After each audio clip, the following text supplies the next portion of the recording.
ආයුබෝවන්. පෝෂණය සම්බන්ධ විශේෂඥ වෛද්‍යවරුන් විදියට අපි අද කතා කරන්න යන්නේ බෝ නොවන රෝගවලින් පෙළෙන අය අවුරුදු කාලයේදී කොහොමද තමන්ගේ ජීවන රටාව, තමන්ගේ ආහාර රටාව මේ දේවල් සකස් කරගන්න ඕනි කියලා. ඉතින් අද අපි කතා කරන්නේ ඒ ගැන. මම අනුෂ්කා වික්‍රමරත්න, පෝෂණය සම්බන්ධ විශේෂඥ වෛද්‍ය. මම ජයනි තෙන්නකෝන් ජයවීර, පෝෂණය සම්බන්ධ විශේෂඥ වෛද්‍ය. අලුත් අවුරුදු කාලෙදී අපි දකින දෙයක් තමයි සමහරක් අය හිතනවා මේ අලුත් අවුරුද්ද කාලෙදී විතරයිනේ අපි මෙහෙම ටිකක් වැඩිපුර කන්නේ. ඉතින් අපි දියවැඩියාව තිබුණාට අපි තරබාරුකම තිබුණාට අපි වෙන්දට හොඳ කන්ට්‍රෝල් එකේ ඉඳලා මේ අලුත් අවුරුද්ද දවස් ටිකේ පොඩ්ඩක් කෑම කෑවට කමක් නැහැ නිදහසේ කියලා සමහරක් අය හිතනවා ජයනි. ඔයාගේ අදහස මොකද්ද මේ වගේ දේවලුත් මෙටබොලිසම් එකට බලපානවද? අනුෂ්කා, මම හිතන්නේ මේ කාලේදී අපි කතා කළ යුතුම ඊටාම වැදගත් ප්‍රශ්නයක් ඔයාමගෙන් ඇහුවේ. ඇත්තටම අපි ඔයා කිව්වා වගේ අපේ රෝගීන් සමහර වෙලාවට නිදහසකට කාරණයක් කරගන්නවා මේ අවුරුදු මාසය කියන එක. නමුත් කෙටි කාලීනව හෝ ඒ කාලයක් ඇතුළතදී අපි එකපාරට ලොකු ප්‍රමාණයක්, මොකද අපි දන්නවා ගොඩක්ම අපි අවුරුදු කෑම විදිහට දකින්නේ ඇඟට ඉක්මනින් උරා ගන්න පුළුවන් සීනි ආකාරයේ තියෙන ආහාර සහ අධික තෙල් අඩංගු ආහාර. එතකොට එවැනි කොටසක් ඉතාමත් වැඩි ප්‍රමාණයකින් අපේ ශරීරගත වුණොත් කෙටි කාලයක් ඇතුළත එතනදී ඇඟෙන් දක්වන ඉන්සියුලින් කියන හෝමෝනයට ඇතිවෙන ප්‍රතිරෝධය තව දුරටත් වැඩි වෙන්න පුළුවන්. ඒක නිසා සමහර විට අපි මාස ගාණක් තිස්සේ කරපු හොඳ කන්ට්‍රෝල් එක නැත්නම් හොඳ පාලනය කිරීමට ඒක බාධාවක් වෙන්න පුළුවන්. මේකෙන් මම අදහස් කරන්නේ නැහැ අනුෂ්කා අවුරුදු මාසය සන්තෝෂ වෙන්න එපා කියන එක, අවුරුදු මාසයේදී කෑම කන්න එපා කියන එක නෙමෙයි අපි කියන්නේ. නමුත් අපි මනසින් හොඳට දැනුවත් වෙන්න ඕනේ මේ කාලේදී අපි නොදැනුවත්ව හරි ආකාරයකින් නැතුව කරොත් අපි අමාරුවේ වැටෙන්න පුළුවන්. ඒක ඇත්ත. දැන් අපේ රට ගත්තාම දියවැඩියාව ප්‍රතිශතය ජනගහනයෙන් 15%ක් ඉන්නවනේ. ඒ හා සමානම ප්‍රමාණයක් පූර්ව දියවැඩියා තත්වෙන් ඉන්නවා. අධිබර හා ස්ථූලභාවය ගත්තාම ජයනි අපි හැම 3 දෙනෙක්ගෙන් එක්කෙනෙක්ම මේ අධිබර හෝ ස්ථූලභාවය කොටසට වැටෙනවා. එතකොට මේ වගේ බෝ නොවන රෝග තිබෙන පුද්ගලයන්, ඒ කියන්නේ අපේ හැම පවුලකම ඉන්නවා වගේ අදහසක් නේ අපිට ලැබෙන්නේ. ජයනි මොකද හිතන්නේ දැන් මේ වගේ කට්ටිය කොහොමද මේ අවුරුදු සමය හරියට කළමනාකරණය කරගන්නේ? ඔව්, ඒකත් අපි මෙහෙම කතා කරමු. ඒ කියන්නේ අපේ නිවස තුල අපේ කෑම මේසේ දී ඇති කරගත යුතු වෙනස්කම් සහ අපි කල යුතු අපි පාවිච්චි කරන්න ඕනේ වෙනස්කම් කොහොමද, එතනින් ගෙදරින් එහාට අපි කොහොමද ගෙනියන්නේ කියන එක. එතකොට මුල් කාරණේ අපේ මේසේ ඇතුළත තියෙන කාරණය ගත්තොත් එහෙම අපේ තියෙන සාම්ප්‍රදායික ආහාර වේල් ටිකනේ අපි ප්‍රචලිත කරන්න බලන්නේ. නමුත් ඔයාම හිතලා බලන්න අපේ කෑම මේසක දැන් අවුරුදු කෑම මේසක වැඩිපුර අපිට දකින්න තියෙන්නේ කේක්, බිස්කට් වගේ ඒවා. ඉතින් මම මේක අවස්ථාවක් කරගන්නවා අපි අඩු ගානේ මේ සිංහල අවුරුද්ද හරි අපි සාම්ප්‍රදායික දේවල් ගැන නම් කතා කරන්නේ. අපි අපේ කැවිලි වලට ගමු. නමුත් ඒකත් අපි පාවිච්චි කරනකොට පිළියෙල කරනකොට ප්‍රමාණයෙන් කුඩා ප්‍රමාණයෙන් අපිට ආහාර පිළියෙල ගන්න පුළුවන් නම් ඒක ගොඩක් හොඳයි. ප්‍රමාණය කියන්නේ කැවුම් වල, මුං කැවුම් වල ප්‍රමාණය.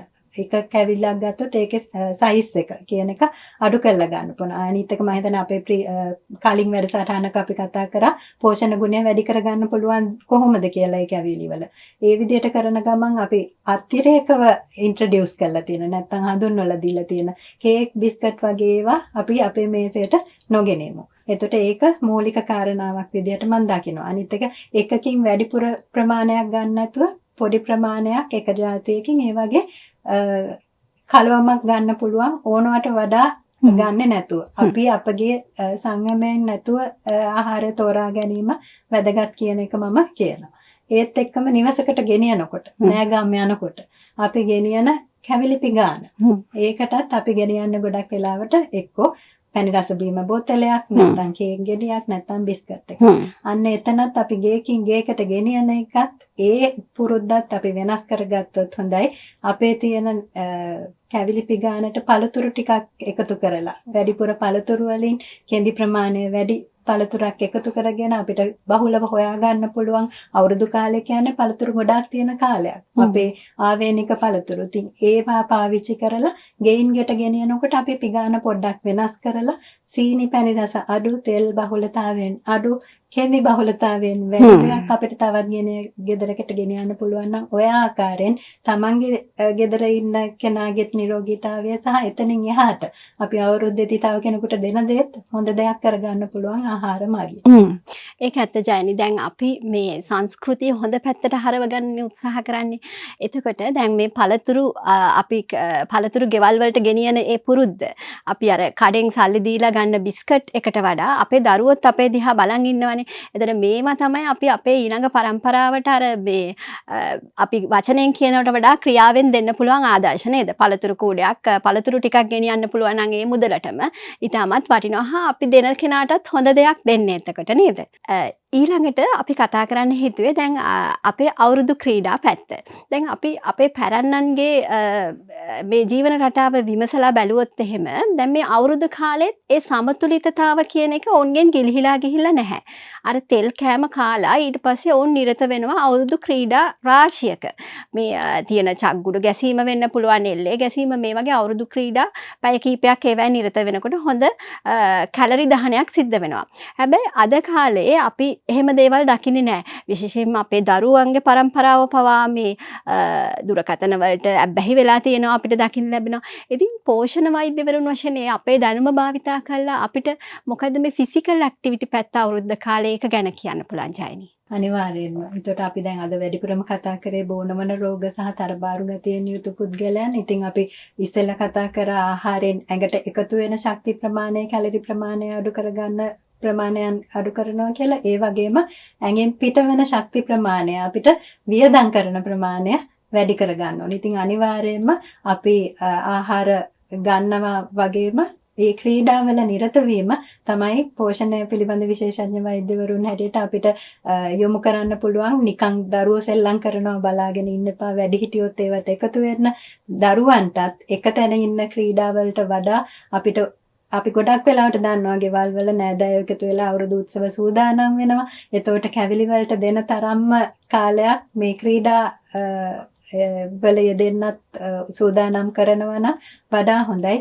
ඒක නිසා මේ අවුරුදු ගත කරන දවස්වල කෑමවලට මූලික තැන දෙනවා වගේම ක්‍රීඩාවන් වලටත් මූලික තැනක් දෙන්න කියලා අපි උපදේශයක් දෙමු.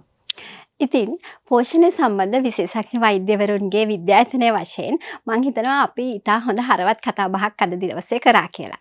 ඉදිරි දවස් කීපයේ ලැබෙන ඔබේ අවුරුදු කාලය ප්ලෑන් කරගන්නකොට ඒකෙදි ඔබේ ආහාර ගැන හිතන්න, ඔබේ දරුවාගේ, ඔබේ පවුලේ අයගේ බෝනවන රෝග තියෙනවා නම් ඒවයේ අවදානම ගැන හිතන්න. හැබැයි අපේ රටේ තියෙන මේ වටිනා සංස්කෘතිය රැක ගන්න පුළුවන් විදියට, ඒ වැඩි දියුණු කරන්න පුළුවන් විදියට අපි ඒ අවුරුදු කාලය කළමනාකරණය කරගමු. අයබෝවන්.